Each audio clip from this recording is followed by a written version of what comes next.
عقیدت کتنا اندھا کر دیتی ہے کہ اس کتے میں اتنی عقیدت ہے کہ مرنے کے بعد بھی وہ لو لگائے ہوا ہے کہ صاحب وہ پھونکے گا تو لوگ، اور کچھ کنارے میں کچھ عورتیں بیٹھ کر کے رو رہی ہیں، دم آنکھیں سوجی ہوئی ہیں، پریشان۔ اب دیکھیں انسان جب ہدایت سے دور ہوتا ہے تو زندگی میں کیسی کیسی حماقتیں کرتا ہے۔ جو آنسو جو قیمتی ہے اس کی آنکھوں سے نکل رہے ہیں، اگر جتنے آنسو اس نے وہاں پہ بہائے ہیں اس سے اگر کم ہی قطرہ اگر اللہ کی بارگاہ میں بہا دیا ہوتا تو پتہ نہیں اللہ تبارک و تعالیٰ کتنی پریشانیاں دور کر دیتا۔ اعوذ باللہ من الشیطان الرجیم، بسم اللہ الرحمن الرحیم۔ أَمَّنْ خَلَقَ السَّمَاوَاتِ وَالْأَرْضَ وَأَنزَلَ لَكُم مِّنَ السَّمَاءِ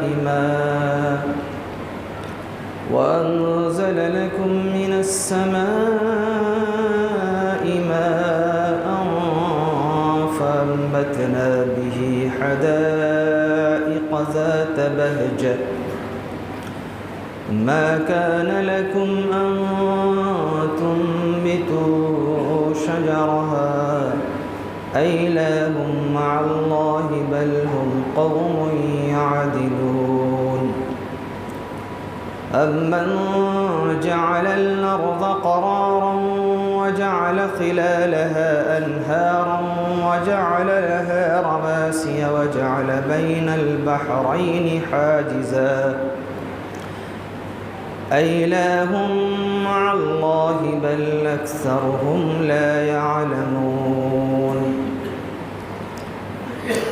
اللہ تعالیٰ کا بے پناہ شکر و احسان ہے کہ رب العالمین نے آج ہم سب لوگوں کو 20 پارہ کی تراویح سننے کی توفیق بخشی اور حافظ صاحب کو پڑھانے کی۔ اللہ تبارک و تعالیٰ امام اور مقتدیوں کی مشترکہ ریاضتوں کو قبول فرمائے۔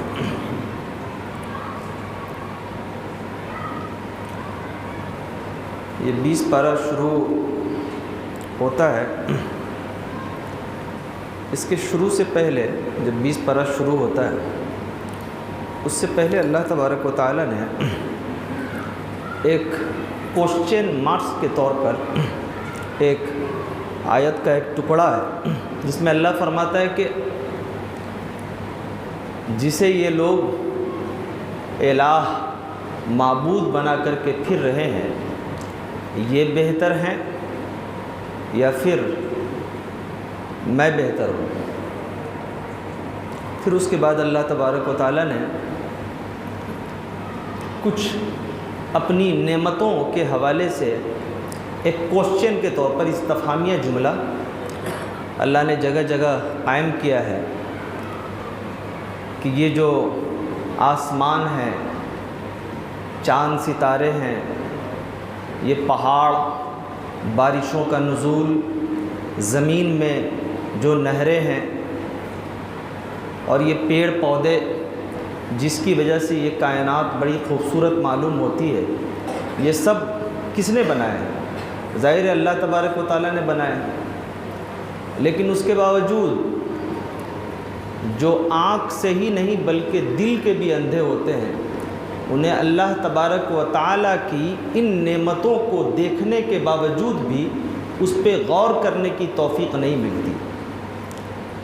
تو یقیناً ایسے لوگ جو اللہ تبارک و تعالیٰ کی نعمتوں کو دیکھتے ہیں لیکن اس کے باوجود بھی وہ ٹھہر کر غور نہیں کرتے کہ یہ ساری چیزیں اگر روک دی جائیں تو پھر ہماری زندگی کا کیا حال ہوگا اور اس کائنات کے نظام کا کیا حال ہوگا، یہ کبھی غور نہیں کرتے۔ آگے اللہ فرماتا ہے کہ اَمَّن يُجِيبُ الْمُضْطَرَّ إِذَا دَعَاهُ وَيَكْشِفُ السُّوءَ، کون ہے جو مضطر کی دعاؤں کو سنتا ہے اور اس کی پریشانی کو حل کرتا ہے۔ حضرت عبداللہ ابن عباس رضی اللہ عنہ نے مضطر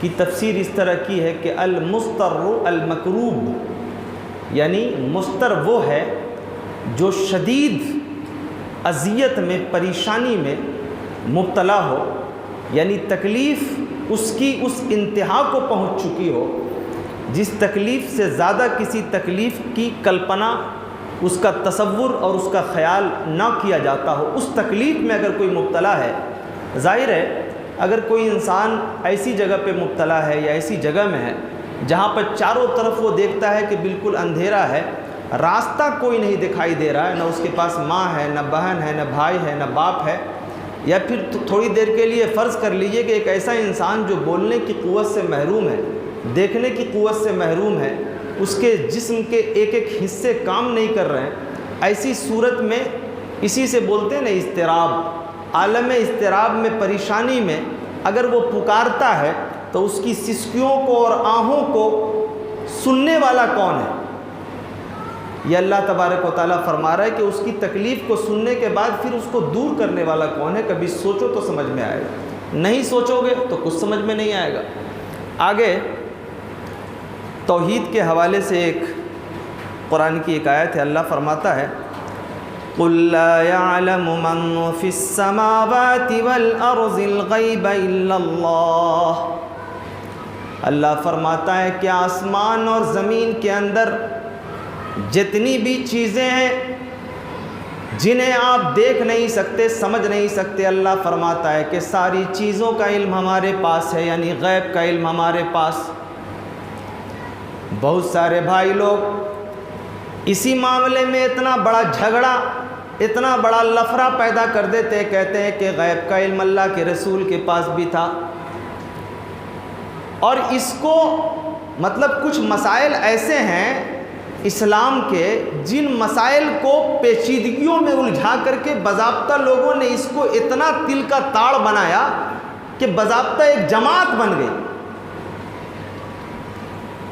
اللہ فرماتا ہے کہ آسمان اور زمین کی جتنی بھی چیزیں ہیں اس میں تصرف، اس کی دیکھ ریکھ، اس کی ساری معلومات، اس کے اوپر دست قدرت، اس کے اوپر حکم چلانا، اس کی تمام چیزوں کو پوری کرنا، یہ سب میرے اختیار میں ہے، غیب کا علم ہمارے پاس ہے۔ اس سلسلے میں امام بخاری رحمۃ اللہ علیہ نے کتاب التوحید کے اندر ایک روایت نقل کیا حضرت عائشہ سے۔ حضرت عائشہ رضی اللہ عنہا بیان کرتی ہیں کہ اگر کوئی شخص یہ کہتا ہے کہ اللہ کے رسول نے اللہ تبارک و تعالیٰ کو دیکھا ہے تو فقط کذب، اس لیے کہ وہ جھوٹ بولتا ہے۔ وہ بولتے ہیں نا، کیا پتہ شب معراج کیا باتیں ہوئیں، بس خدا تھا اور محمد تھے، تیسرا کوئی نہیں۔ اور اس کو اس طریقے سے پیش کرتے ہیں گویا جس طرح ایک عام انسان بیٹھ کر کے بات کرتا ہے، ہر چیز کو دیکھتے ہوئے، محسوس کرتے ہوئے، اس طریقے سے پیش کرتے ہیں۔ عائشہ فرماتی ہیں رضی اللہ عنہا کہ اگر کوئی شخص یہ کہتا ہے کہ اللہ کے رسول نے اللہ تبارک و تعالیٰ کو دیکھا ہے تو فقط کذب، وہ جھوٹ بولتا ہے، اس لیے کہ لا تدرکہ الابصار، اللہ فرماتا ہے کہ میری ذات اتنی عظیم تر ہے کہ مجھے کوئی آنکھ دیکھنے کی تاب ہی نہیں لا سکتی۔ موسیٰ کو کوہ طور پر موسیٰ کو ضد ہوئی کہ اللہ ہم تجھے دیکھنا چاہتے ہیں، اللہ تبارک و تعالیٰ نے موسیٰ کو صرف پہاڑ پہ ایک اپنی تجلی دکھائی تو غش کھا کر کے گر پڑے، جبکہ اتنے قوی الجثہ، اتنے مضبوط ترین کلیجے کے آدمی جس کا ذکر انشاءاللہ آگے آئے گا۔ تو حضرت عائشہ فرماتی ہے کہ کوئی شخص یہ کہتا ہے کہ اللہ کے رسول نے اللہ تبارک و تعالیٰ، معاملہ کتنا کلیئر ہے، اور وہ بھی بخاری شریف کی روایت ہے جس میں قرآن کے بعد دوسرا مقام حاصل ہے، جس حدیث کی کتاب کو بہت چھان پھٹک کر کے بہت محنت اور مشقت سے امام بخاری رحمۃ اللہ علیہ نے اس کے اندر حدیثیں جمع کی ہیں، اور ان حدیثوں کو جمع کرنے میں مشقتوں کا جو پہاڑ ٹوٹا ہے، جو مسائل پیش آئے ہیں، آج کی طرح نہیں ہے کہ کسی حدیث کی جانکاری لینی ہے تو نیٹ پہ لکھا اور فوراً پورا ڈیٹیل معلوم کر لیا۔ اس زمانے میں بحری راستوں سے، سمندری راستوں سے لوگ ایک حدیث کا ٹکڑا اگر معلوم ہو جائے کہ کسی آدمی کے پاس ہے تو وہ دوڑ پڑتے تھے، اور حدیث کے معاملے میں یہ جو محدثین تھے یہ کتنے زیادہ متحمس اور کتنے سینسیٹیو تھے۔ آپ یہ سوچئے کہ ایک محدث کو پتہ چلا کہ بھائی فلانی جگہ پر ایک آدمی ہے جس کو ایک حدیث یاد ہے، گئے اور جا کر کے دیکھا، معلوم پہنچے وہاں پر تو دیکھا کہ وہ روٹی ہاتھ میں لیے ہوئے اور بکری کو بلا رہے۔ جب بکری قریب آئی تو انہوں نے روٹی کو پاس میں رکھ لیا، بکری کو پکڑ لیا، کہنے لگے کہ جو آدمی روٹی کو دکھا کے بکری کو دھوکہ دے رہا ہے وہ آدمی دھوکہ دینے والا ہوگا۔ کتنے، حالانکہ بہت مائنر سی بات ہے، لیکن اتنا زیادہ احتیاط کرنا، اتنی مشقت کرنا یہ کوئی معمولی بات نہیں ہے۔ وہ جانتے تھے کہ جس حدیث کو ہم جمع کر رہے ہیں، اگر غلط حدیث ہم نے جمع کر لی، کل اس حدیث کی اگر پیروی کرتے ہوئے، اس پہ عمل کرتے ہوئے جتنے لوگ اس پہ چلیں گے، اس کے ذریعے اللہ تبارک و تعالی ہمارے عمل میں ان چیزوں کو کنورٹ کرے گا۔ غلط چیزوں کو اگر ہم فروغ دیں گے تو ہمارے حصے میں اللہ تبارک و تعالی غلط چیزیں ہمارے اعمال میں باضابطہ گناہ لکھ دیے جائیں گے، اور اگر ہم اچھا کریں گے تو اللہ تبارک و تعالی ہمارے حصے میں خیر نیکیاں لکھ دے گا۔ اتنے زیادہ حساس اور احتیاط تھے صحابہ کرام، تب جا کر کے حدیثیں لیتے تھے۔ امام بخاری نے کتاب التوحید کے اندر اس کو نقل کیا۔ عائشہ فرماتی ہے کہ کوئی کہتا ہے کہ رسول اللہ نے، جناب محمد الرسول اللہ صلی اللہ علیہ وسلم نے کہ اللہ کو دیکھا ہے تو جھوٹ بولتا ہے، اس لیے کہ قرآن کہتا ہے لا تدرکہ الابصار، اللہ کو کوئی آنکھیں دیکھ نہیں سکتی۔ دوسری بات حضرت عائشہ نے یہ فرمایا، ایک تو یہ کہا کہ کوئی آنکھ دیکھ نہیں سکتی اللہ تبارک و تعالیٰ کو، اور کوئی انسان کسی بھی طریقے کا اس قسم کے اگر جھوٹ باندھتا ہے اللہ کے رسول کے اوپر تو وہ جھوٹ بولتا ہے۔ پھر حضرت عائشہ نے دوسری بات یہ کہی کہ کوئی یہ کہتا ہے کہ اللہ کے رسول کو غیب کا علم تھا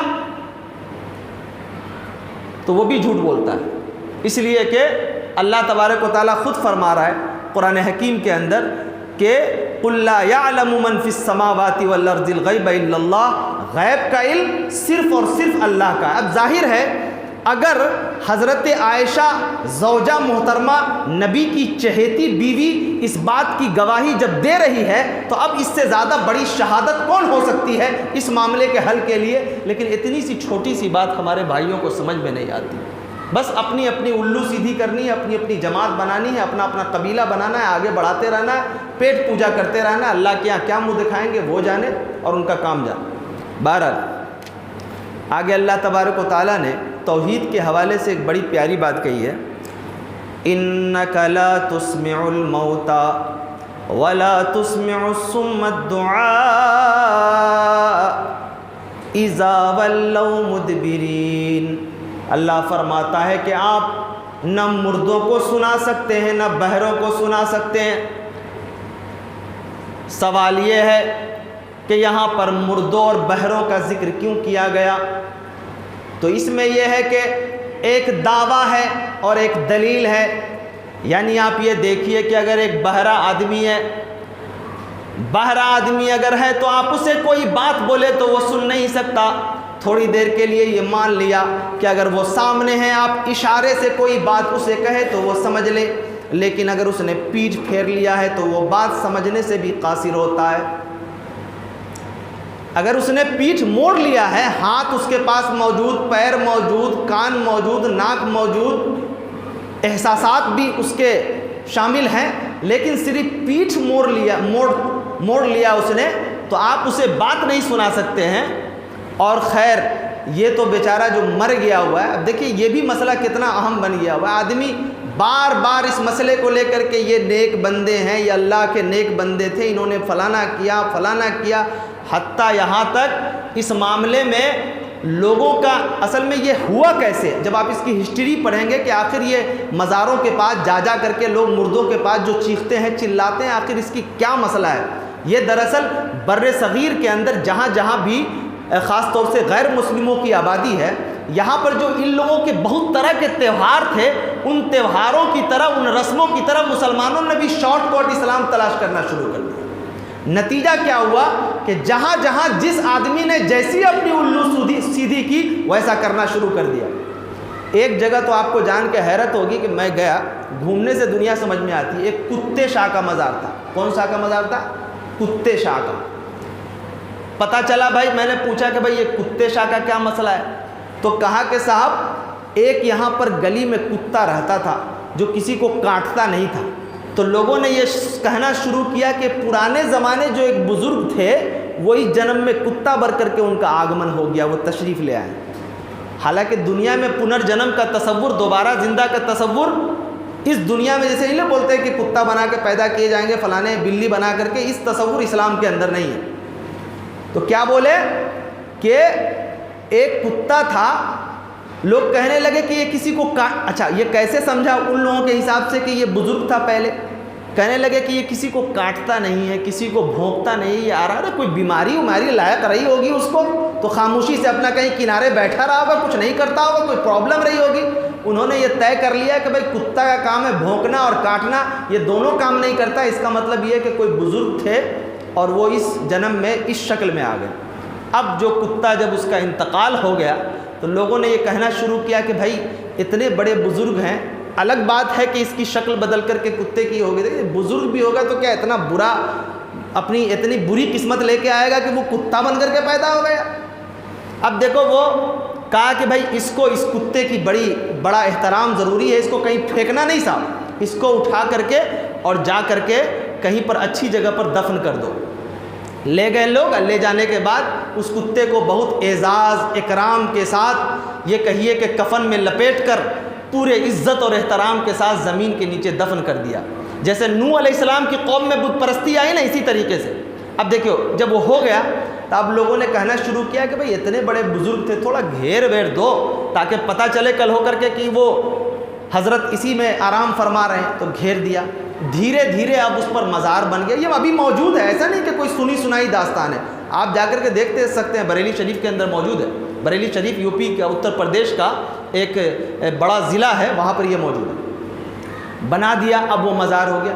میں گیا گھومتے گھومتے تو دیکھا کیا وہاں پہ کہ اس کے آس پاس میں بہت سارے بوتل پڑے ہوئے ہیں۔ میں نے پوچھا کہ بھائی یہ اس بوتل کی داستان کیا ہے؟ لوگ کہنے لگے کہ صاحب یہ لوگ کیا کرتے ہیں، رات کے وقت میں جو اس کے خدام ہیں، خادم، اس بوتل کے ڈھکن کو کھول دیتے ہیں تو کیا کرتے ہیں، رات میں کتے شاہ آتے ہیں اور اس کے اندر پھونک کے چلے جاتے ہیں۔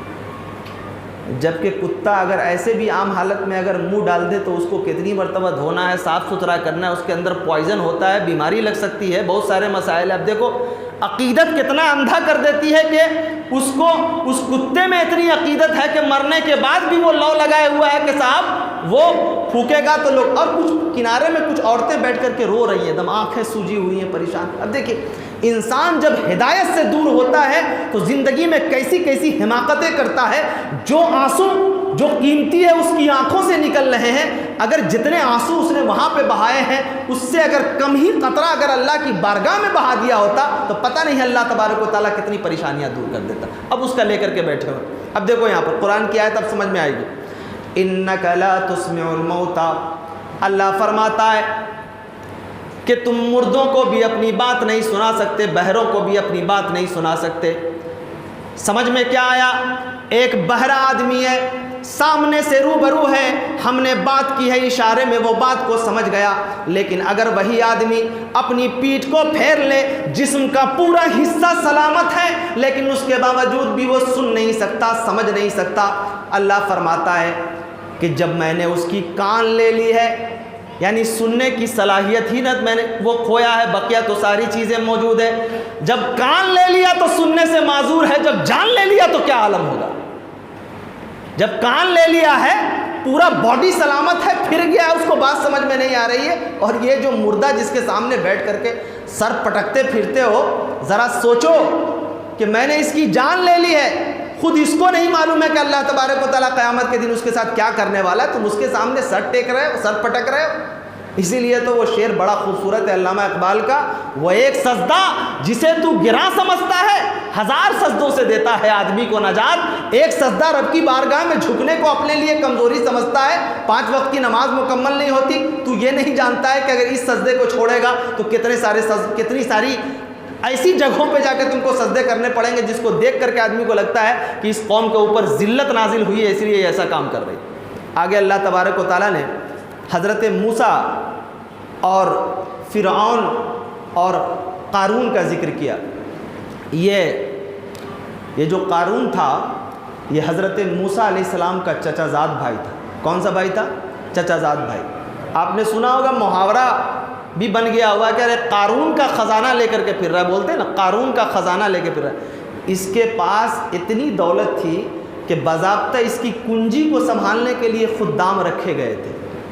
آج کے ڈیٹ میں جو کروڑ پتی لوگ ہیں نا ہندوستان کے اور باہر، مجھے لگتا ہے کہ اس کے پاس بھی کنجی سنبھالنے والے الگ سے خادم نہیں ہوں گے۔ اس کی کنجی اتنی تھی کہ اس کو سنبھالنے والے لوگوں کو اس نے رکھا ہوا تھا، اور یہ قارون جو تھا وہ بنی اسرائیل سے تھا، لیکن اس کے باوجود بھی وہ موسیٰ کا خصوصی مشیر کار بنا ہوا، یہ فرعون کا باضابطہ وہ قریبی سمجھا جاتا تھا بنی اسرائیل کا سپورٹر کس کا؟ موسیٰ کا۔ پتہ کیا چلا کہ ایسے لوگوں سے خاص طور سے ہوشیار رہنا چاہیے جو آپ کے بیچ کا ہو اور دشمن میں جا ملے۔ گھر کا بھیدی لنکا ڈھائے، بولتے ہیں نا، گھر کا بھیدی لنکا ڈھائے۔ اب یہ کیوں لنکا کا، یہ پوری ہسٹری ہے، اس کو سمجھنے کے لیے تھوڑا سا دماغ لگانا پڑے گا، پڑھنا پڑے گا۔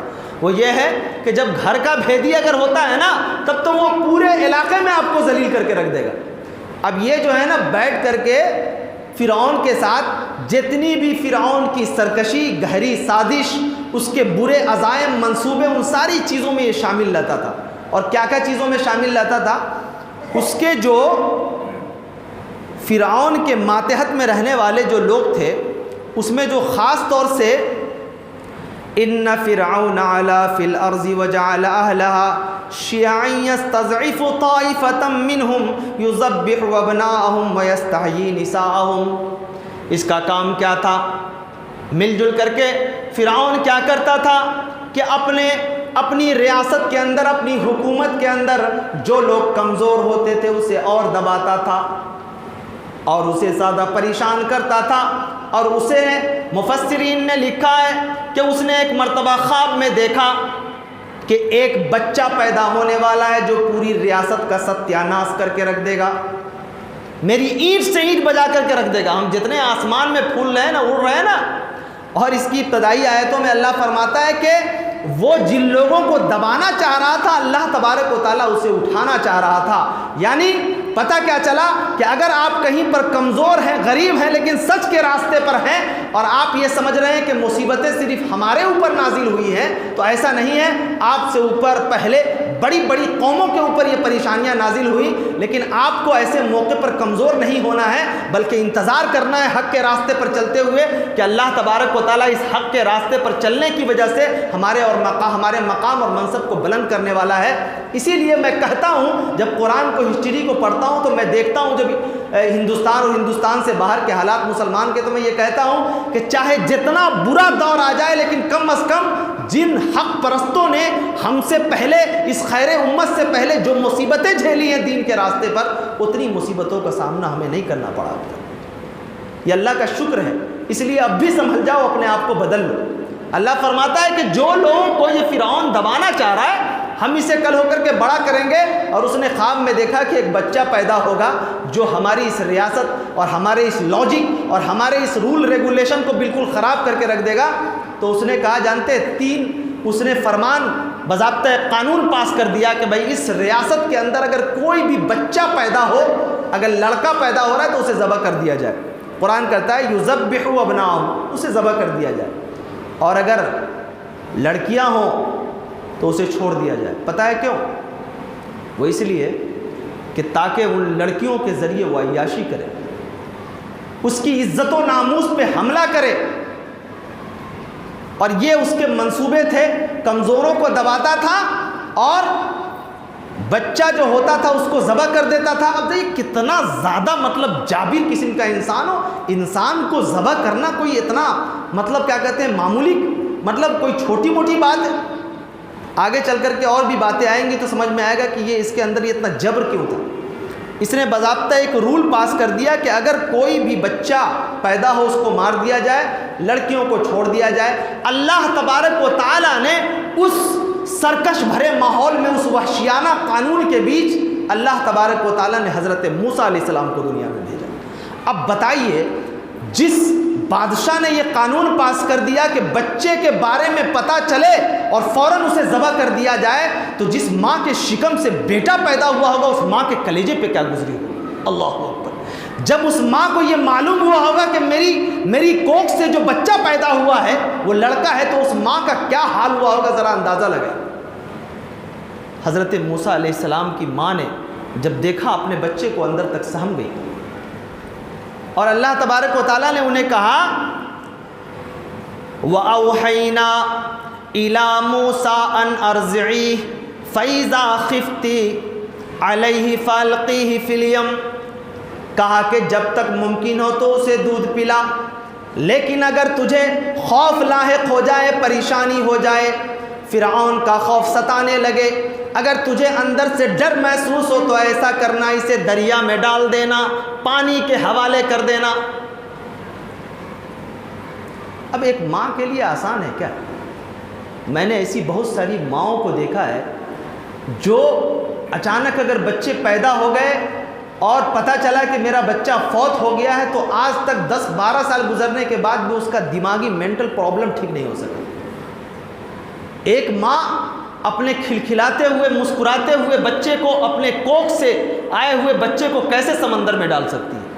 لیکن اللہ فرماتا ہے کہ دیکھ، اگر تجھے خوف لاحق ہو تو اپنے بچے کو سمندر کے حوالے کر دینا۔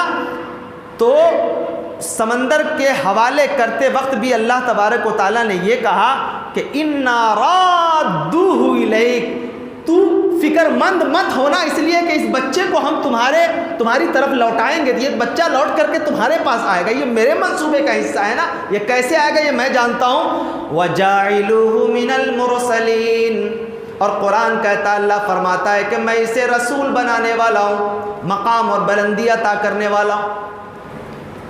ایک روز حضرت موسیٰ علیہ السلام کی ماں کو خوف ستایا اور انہوں نے کیا کیا، اپنے بچے کو صندوق میں ڈال کر کے دریا کے حوالے کر دیا۔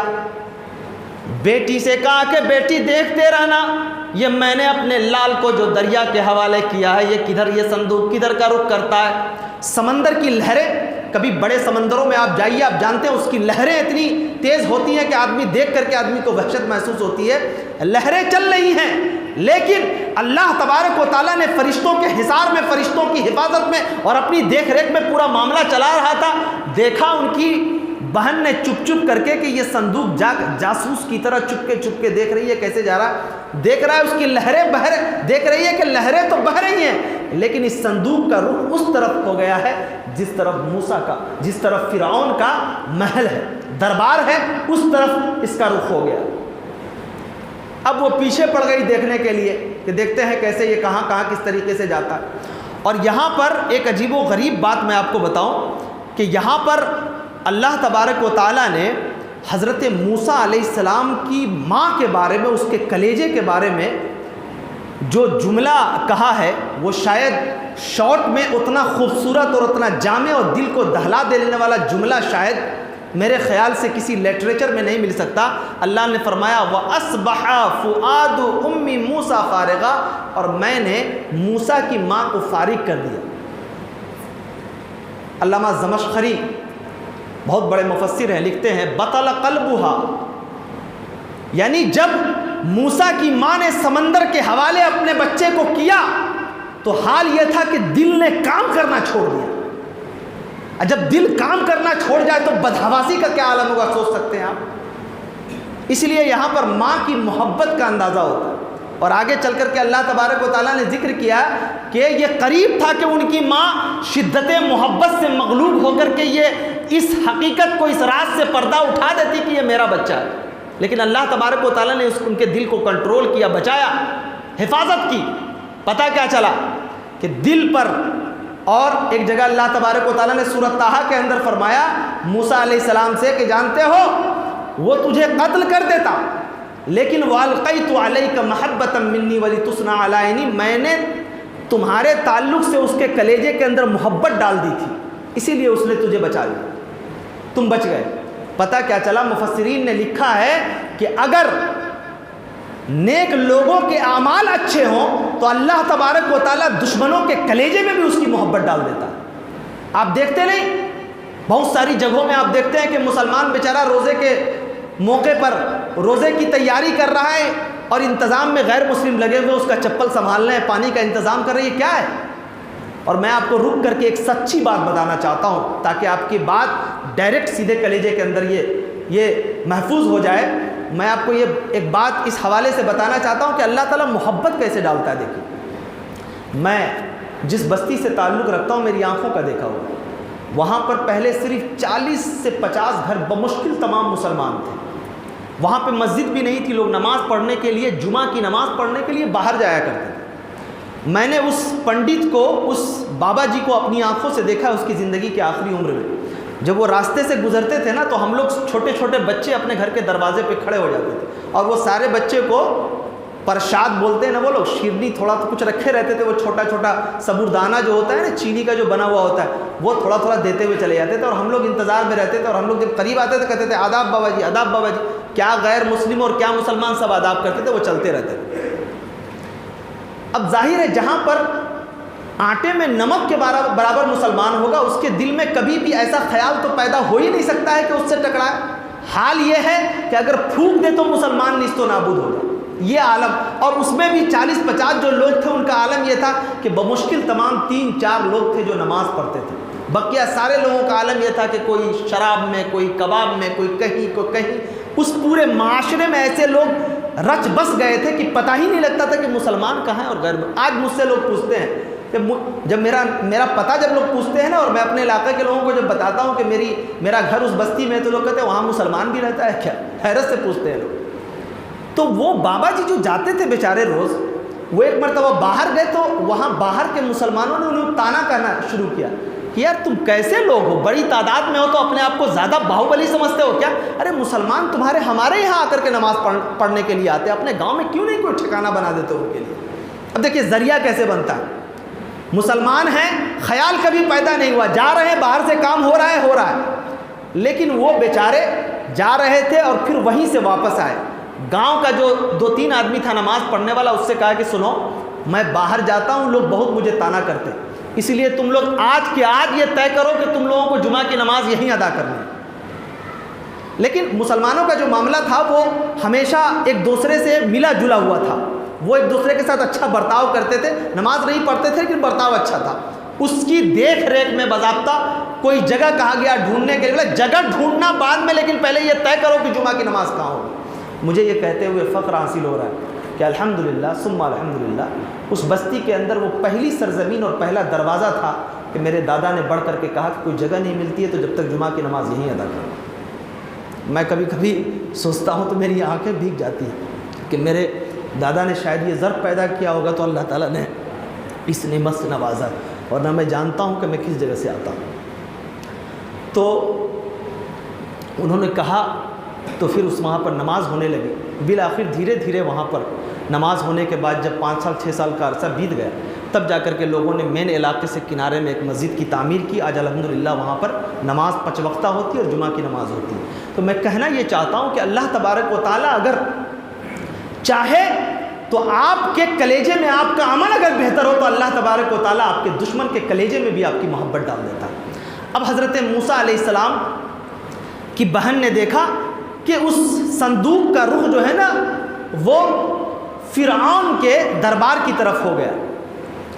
اب وہ دیکھتے دیکھتے، جس کو بولتے ہیں ڈھوکا لگنا، جاسوسی کرنا، وہ پہنچ گئی، دربار میں پہنچ گئی. اب جب سامنے سے حضرت آسیہ بن مزاحم جو ایمان والی خاتون تھی، موسیٰ یہ فرعون کی بیوی، انہوں نے جب دیکھا تو انہوں نے اٹھایا اور فرتے محبت سے چومنے لگی بچے کو. عورت تو عورت ہوتی ہے نا، وہ کسی کا بھی بچہ مل جائے وہ محبت سے چومنے لگتی ہے. اس احساس کو وہی سمجھ سکتی ہے عورت جس کے کلیجے میں ایک مامتا کی دھڑکن دھڑک رہی. فرعون کو معلوم ہوا کہ بھائی ایک بچے کو ہماری بیوی نے لیے دوڑا ہوا آیا کہ میں اس کو قتل کر دوں گا. کہا کہ نہیں، تم اسے قتل مت کرو، اس بچے کو، ہم لاولد ہیں نا. اب دیکھو یہاں پہ رک کر کے فرعون تھا انا ربکم الاعلی کا دعویٰ کرتا تھا لیکن ایک بچے کی نعمت سے محروم ہے، لاولد ہے وہ. اسی لیے جو لوگ دیکھنے والے لوگوں کو یہ کہتے ہیں اکثر و بیشتر کہ جن لوگوں کے پاس بچے نہیں ہوتے وہ دل کے بڑے سخت ہوتے ہیں. یہ دیکھا گیا. وہ کتنا سخت کرنے لگا، میں مار دوں گا اس کو. کہا کہ نہیں، اس کو میں اپنی آنکھوں کی ٹھنڈک بناؤں گی، رکھ لو نا اپنے دربار میں. رکھ لیا حضرت موسیٰ علیہ السلام. اب دیکھو اللہ اعلان عام تھا کہ جو بھی بچہ پیدا ہو اس کو مار دیا جائے گا. اللہ تبارک و تعالیٰ نے ایک دوسرے راستے سے اس موحد بندے کو جس کے اوپر کل ہو کے نبوت کا تاج رکھا جانا ہے دشمن کے گھر میں بھیج دیا. اب حضرت موسیٰ علیہ السلام اس میں جب پہنچے تو انہوں نے رو رو کر کے، بچے تھے، رو رو کر کے پورے محل کا سکون درہم برہم کر دیا. فرعون نے کہا رہے بھائی جلدی سے انتظام کرواؤ، اس کو دودھ پلاؤ. قرآن کہتا ہے کہ میں نے سارے جتنی دائیاں تھی دودھ پلانے والی سب کو اکٹھا کر دیا گیا کہ بھائی اس کو دیکھو ذرا دودھ پلاؤ. ساری دائیاں تھک گئی اور کائے کو وہ دودھ پیا کسی دوسرے کا. وہ کہا تھا نا اللہ نے وعدہ کیا تھا نا کہ انا رادتہ الیک، ماں سے وعدہ کیا تھا میں تیرے طرف لوٹاؤں گا اس کو. وہ اجنبی بن کر کے بہن گھوم رہی تھی. اس نے کہا کہ دیکھو اگر آپ لوگ کہیں تو ایک بات کہنا چاہتی ہوں. کیا؟ ایک عورت ہے جو ممکن ہے اگر وہ چاہے، اگر آپ لوگ بہتر سمجھے تو ہو سکتا ہے کہیں اس کا دودھ یہ بچہ پی لے. بلایا گیا دربار میں، حاضر ہوئی حضرت موسیٰ علیہ السلام کی ماں. شکم سے لگایا تو ماں تھی نا، کلیجے سے بچہ لپٹ گیا. بچہ لپٹ گیا کلیجے سے، ماں کا دودھ پینے لگا. کہا کہ ارے یہ تو دودھ پینے لگا، ایسا کرو تو کہ تم روز آ جایا کرو، اس بچے کو دودھ پلا دیا کرو. موسیٰ علیہ السلام کی ماں نے کہا کہ نہیں، میرے پاس شوہر ہے، میری بچی ہے، میں اس کی دیکھ ریکھ کرتی ہوں، میں کائے کو روز آؤں گی، اتنی فرصت ہے میرے پاس کام کاج سے. فرعون نے کہا کہ تو پھر ایسا کر، یہ پورے محل کا سکون برباد کر کے رکھ دے گا چیخ چیخ کر کے. ایسا کر تو اٹھا کے تو ہی لے جا بھائی، اس مصیبت کو پال جب تک. اب وہ دیکھو بچہ کھو گیا تھا نا سمندر میں. دیکھو حضرت اللہ تبارک و تعالیٰ، دیکھ موسیٰ سمندر میں ہے. سمندر کی فطرت کیا ہے کہ ڈبو دینا. موسیٰ جب سمندر میں پہنچے تو سمندر کی لہروں کے بیچ میں اللہ تبارک و تعالیٰ نے حفاظت کی، غرقاب ہونے سے بچے، محل میں پہنچ گئے. اور اسی سمندر میں جب فرعون پہنچتا ہے تو اللہ تبارک و تعالیٰ اس کو غرق کر دیتا ہے. فطرت سمندر کا ڈبونا ہے، لیکن جب نیکوکار بندہ پہنچتا ہے تو سمندر اس کا حفاظت کرتا ہے، اور جب بدبخت پہنچتا ہے تو سمندر کی لہریں اس کی وجود کو مٹا کر کے رکھ دیتی. اب لے گئے اپنے گھر، پوسا پالا، خوب بڑے ہوئے. اللہ تبارک و تعالیٰ نے بلندی عطا کی، بالآخر بڑے ہو گئے. بڑے جب جوان ہو گئے تو ایک مرتبہ گھومتے پھرتے ہوئے وہ نکلے باہر. دیکھا کہ دو لوگ کھڑے ہو کر کے نا لڑائی کر رہے ہیں. اس میں سے ایک بنی اسرائیل کا تھا، ایک قبطی تھا، ایک فرعون کے خاندان کا تھا، ایک بنی اسرائیل کا، لڑ رہا ہے جب. اس میں سے ایک نے پکارا وَدَخَلَ الْمَدِينَةَ عَلَى حِينَ غَفْلَةٍ مِّنْ أَهْلِهَا فَوَجَدَ، اس میں سے ایک نے پکارا فَوَكَّزَهُ، ہاں اس میں سے ایک نے پکارا کہ بھائی کوئی آدمی ہے جو میری مدد کرے، جو کمزور ہو رہا تھا. اب ظاہر ہے جو آدمی کمزور ہوتا ہے اس کی طرف اس کی توجہ ہوتی ہے. تو حضرت موسیٰ علیہ السلام نے، ہاں یہاں پہ فَوَكَّزَهُ مُوسَىٰ فَقَضَىٰ عَلَيْهِ، بہرحال جب پکارا اس نے تو گئے اور جا کر کے جو کمزور پڑ رہا تھا موسیٰ علیہ السلام نے ایک پنجہ یوں باندھا اور غصے میں انہوں نے جو کمزور تھا اس کو ایک پنجہ جو کمزور تھا، جو بھاری پڑ رہا تھا، قبطی جو فرعون کے خاندان تھے، اس کو مارا. اور اتنے زور کا مارا کہ وہ وہیں گر کر کے دھرم سے مر گیا. اللہ کیسا پھینٹ رہا ہوگا، کیسی قوت رہی ہوگی، ذرا سوچو. آج تو ہم لوگ تھوڑا سا ٹکرا جائے ایسے کر کے کوئی ہاتھ میں مار دینا تو پھر اس کے اندر موچ آ جاتا ہے. کچھ کھاؤ پیو بدن بناؤ، ویسے ہی مضبوط ہو، ضرورت ہے بہت قوم کو مضبوط لوگوں کو. اب جب موسیٰ علیہ السلام نے دیکھا کہ بھائی یہ تو مر گیا، اب بڑے پریشان ہوئے. کہنے لگے رب انی ظلمت نفسی فاغفر لی فغفر لہ، اے اللہ مجھ سے غلطی ہو گئی، معاف فرما. یہ تو شیطانی عمل ہو گیا کہ میں مارا مر گیا. بالآخر یہ معاملہ گون رہا، خاموشی سے یہ بات پھیل گئی پورے علاقے میں کہ بھائی ایک آدمی کا مرڈر ہو گیا، قاتل کا پتہ نہیں چل رہا. دوسرے روز حضرت موسیٰ علیہ السلام پھر نکلے گھومنے کے لیے. دیکھا کہ وہی جو بچ گیا تھا کمزور، وہ پھر ایک آدمی سے جھگڑا کر رہا ہے. اب وہ قریب میں آئے، کیا بے تیرے پاس کوئی کام وام نہیں ہے کیا؟ روز وہ تو لفڑا جوت لیتا. اب وہ دیکھو اس کو بولتے ہیں ٹیٹیا. کیا بولتے ہیں؟ ٹیٹیا. یعنی بہت سارے کمزور لوگ ہوتے ہیں جس کے جسم میں جان نہیں ہوگی، جیسے وہ گجری پجری لوگ ہوتے ہیں نا، اس کو 2-3 لپڑ کھینچ دیجیے، پھر مار کے دیکھ تو، مار کے دیکھ تو، پٹائی کھاتا رہے گا، بولے گا مار کے دیکھ تو، مار کے دیکھ تو، پٹائی کھاتا رہے گا. خون مارو خون بہے گا، مار کے دیکھ تو، مار کے دیکھ، بولتا رہے گا، وہ پٹاتا رہے گا، بولتا رہے گا. اب دیکھو پہلی مرتبہ جیت نہیں پایا تھا، دوسری مرتبہ پھر وہی کر رہا ہے. اب موسیٰ علیہ السلام رہے تمہارا کوئی کام وام نہیں ہے کیا؟ اب وہ کیا بول رہا موسیٰ علیہ السلام کو، کیوں زیادہ اپنے آپ کو دادا بن رہے ہو کیا، کہ کل تم جس کو قتل کیے تھے اسی طریقے سے مجھے بھی قتل کرو گے کیا؟ اب دیکھو یہ بلیک میل کر رہا ہے، یعنی یہ رات جو فاش نہیں ہوا ہے اس کو یہ بول رہا ہے۔ اب جو وہاں پہ بیٹھے ہوئے لوگ تھے ان لوگوں کو یہ معلوم ہو گیا کہ بھائی جو جس کا قتل ہوا تھا، مرڈر ہوا تھا، اس کا قاتل تو یہ موسیٰ ہے۔ اب موسیٰ علیہ السلام کی حالت خراب۔ اب جب پتہ لگ گیا، بلایا گیا محل کے اندر، موسیٰ علیہ السلام حاضر ہو گئے، میٹنگ ہوئی، بات ہوئی، طے ہوا کہ بھائی موسیٰ علیہ السلام کو مار دیا جائے۔ ایک اسی سلطنت کے کنارے علاقے میں غریب، اس کا حضرت قرآن نے اس آدمی کا ذکر نہیں کیا، بس کہا کہ ایک آدمی تھا، اس کو پتہ چلا کہ موسیٰ کو مار دیا جائے۔ یہاں پر مفسرین نے ایک بڑی پیاری بات کہی، اور اسی نے موسیٰ علیہ السلام کو یہ دماغ دیا، یہ بتایا کہ تمہارے لیے اب بہتر یہی ہے کہ تم یہاں سے کوچ کر جاؤ۔ یہاں پر مفسرین نے ایک بڑی پیاری بات کہی، وہ یہ کہا ہے کہ اگر آپ کوئی عمل کرتے ہیں نا، اچھا عمل، تو یہ کوئی ضروری نہیں ہے کہ آپ کا نام ہو، کام سے مطلب ہے، آپ کا نام ہو نہ ہو، لیکن اگر آپ کا کام، عمل، نیکی اگر آپ کی وزنی ہے تو اللہ کی بارگاہ میں سرخروئی مل جائے گی۔ قرآن نے اس آدمی کا ذکر نہیں کیا، لیکن کام اتنا بڑا تھا کہ اللہ تبارک و تعالیٰ نے نام کے بغیر اس کا ذکر کیا، یعنی جب تک قرآن پڑھا جائے گا تب تک اس کا ذکر آئے گا۔ اس نے کہا کہ اب یہاں سے تم کوچ کر جاؤ، تمہارے لیے بہتر ہے۔ اب حضرت موسیٰ علیہ السلام وہاں سے مصر سے مدین کی طرف کوچ کر گئے، لمبا سفر، راستے میں گئے، جھاڑیاں ملی، پورے بدن کے کپڑے وپڑے سب پھٹ گئے، ایک دم پریشان حال۔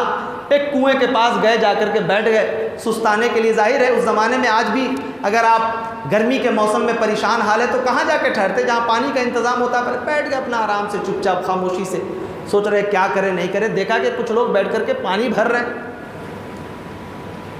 تو دیکھا کہ دو لڑکیاں کنارے کھڑی ہیں اور خاموشی سے اپنے باری کا انتظار کر رہی۔ اب موسیٰ علیہ السلام نے بڑے غور سے دیکھا کہ بھائی یہ لوگ بیچارے لگتا ہے کمزور ہے بیچارے۔ سارے لوگ جب بھر جا کر کے پوچھا کیا بات ہے، کیوں کھڑی ہو؟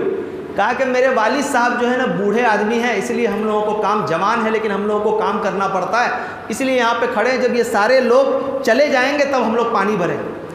اب جو ہے نا لٹا پٹا ہوا آدمی جب دیکھا کہ سب چلا گیا، حضرت موسیٰ علیہ السلام پہنچے۔ وہ چیز جس کو اٹھانے کے لیے کئی لوگ مل کر کے اٹھاتے تھے، حضرت موسیٰ علیہ السلام نے اپنی قوت کا استعمال کرتے ہوئے اکیلے پکڑا، اٹھا دیا سب۔ وہ لڑکیاں دیکھی، حیران گئی، باپ رے باپ رے، یہ عجیب و غریب آدمی، اتنی طاقت، کئی لوگ مل کر کے اٹھائیں تو اتنی مشقت ہوتی، اس نے اکیلے پکڑ کے اٹھا دیا۔ اب وہ حیرت زدہ۔ اس کے بعد اٹھا کر کے انہوں نے، حضرت موسیٰ علیہ السلام نے ان کی مدد کی اور خاموشی سے ایک کنارے جا کر کے بیٹھ گئے اور اللہ سے دعا کرنے لگے، اللہ میں بڑا فقیر ہوں، ربی انی لما انزلت الی من خیر فقیر، اے اللہ ہم تجھ سے مدد طلب کرتے ہیں، کوئی راستہ نکال دے بڑی مصیبت میں۔ یہاں پہ مفسرین نے ایک بات کہی ہے کہ جب ایک آدمی خیر کا کام کرتا ہے، اچھا کام کرتا ہے، دیکھو موسیٰ علیہ السلام کام کر کے آئے تھے مدد کر کے، اور فوراً اگر وہ اللہ تبارک و تعالیٰ سے دعا کرتا ہے تو اللہ تبارک و تعالیٰ ڈائریکٹ اس کی دعا کو سنتا ہے۔ آپ اگر کوئی اچھا کام کر کے آئیں اور اللہ سے دعا کریں اور وہ کام صرف دل سے خالص لوجہ اللہ، اللہ تعالیٰ کے لیے ہو، اللہ سے دعا کریں، اللہ قبول کرتا ہے۔ اب وہ بیٹھے ہی ہوئے تھے، بھی سوچ رہے تھے اور خاموشی سے چلے آئے۔ لڑکیوں نے دیکھا کہ بھائی یہ تو بڑا امانت دار قسم کا آدمی ہے، یہ تو رک کر کے ہم کو شکریہ بولنے کا بھی موقع نہیں دیا، اس نے کام کیا چل دیا، بڑا بے نیاز انسان ہے۔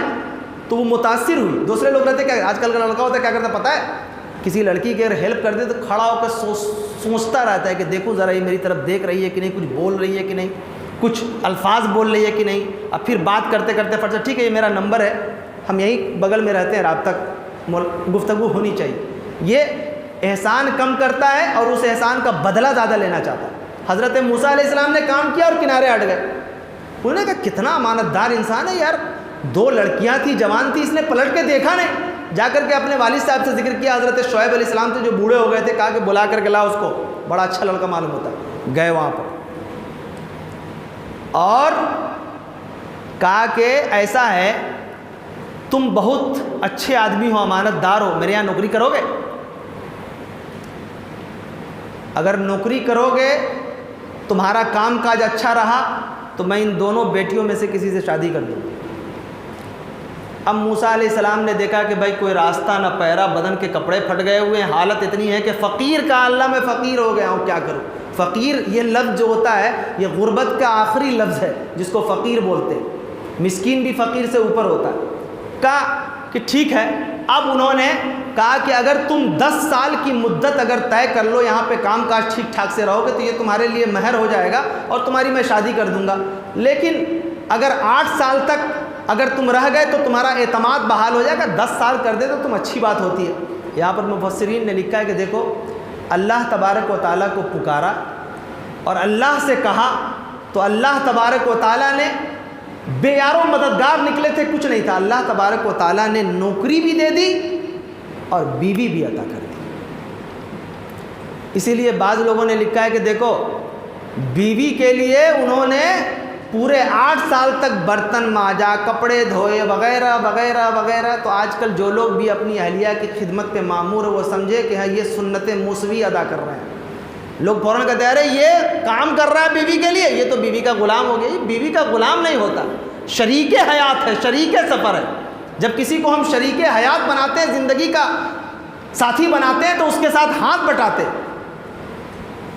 اور حضرت شعیب علیہ السلام نے حضرت موسیٰ علیہ السلام کی امانت کو، ان کی حیاداری کو، ان کے عدل کو، ان کے طریقے کو، ان کی اخلاق کو، ان کی محبت کو متاثر ہونے کے بعد تب جا کر کے اس کا مطلب جب رشتے دیکھے جائیں لڑکوں کے لیے تو یہ دیکھا جائے کہ وہ لڑکا کتنا اچھا ہے، امانت دار ہے، حیادار ہے، اور لڑکیاں بھی حیادار ہوں، تب جا کر کے اللہ تبارک و تعالیٰ دونوں کو اچھا جوڑا عطا کرتا ہے۔ اب دیکھو لڑکیاں گئی تھی پانی بھرنے کے لیے، لیکن اللہ تبارک و تعالیٰ نے شوہر عطا کر دیا۔ اسی لیے میں یہ کہہ سکتا ہوں، مفسرین نے لکھا ہے کہ اگر لڑکیاں حیادار ہوں، نیک ہوں، تو انہیں گھبرانے کی ضرورت نہیں ہے۔ اچھے شوہر کی تلاش ہے تو اللہ سے دعا کرے، اللہ تبارک و تعالیٰ انشاءاللہ انہیں اچھا شریک سفر عطا کر دے گا۔ یہ چند باتیں 20 پارے میں تفسیر کے ضمن میں یکے بعد دیگرے تھی، اور جہاں جہاں کچھ نکات تھے وہ بیان کیے گئے۔ اللہ تبارک و تعالیٰ سے دعا کرتے ہیں کہ مولا کریم ہم تمام لوگوں کو سننے اور سمجھنے سے زیادہ عمل کرنے کی توفیق عطا فرما۔